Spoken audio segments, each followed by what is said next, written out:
रेटाया मुटुमाई रेटाया मुटुमा लागेका पीडा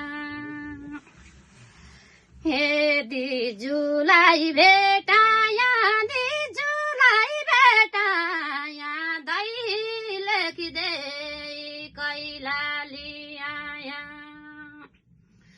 हे दिजुलाई भेटाया दिजुलाई भेटाया दै लेखिदे कैलाली आया।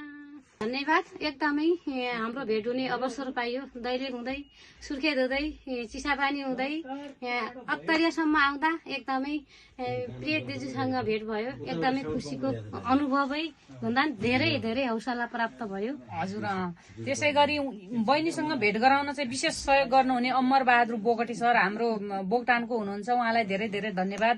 हामी फेसबुकबाट परिचय भएको हो होइन। बहिनीको चाहिँ मलाई एकदमै राम्रो आवाज मन परेर ल है बहिनी आउनुपर्छ, म तिमीलाई हेल्प गर्छु, सहयोग गर्छौ भनेर चाहिँ बहिनी मेरो भरोसामा यहाँसम्म पुगिन्।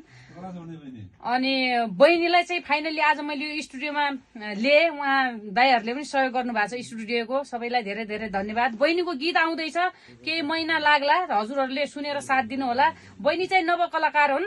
उहाँ भर्खरै अब उदाउँदै हुनुहुन्छ। एउटा विकट ठाउँ दैलेख जिल्ला भनेको है। सबैले चाहिँ उहाँको आइडी पनि छ, चरना साई ठकुरी टिकटक आइडी पनि छ।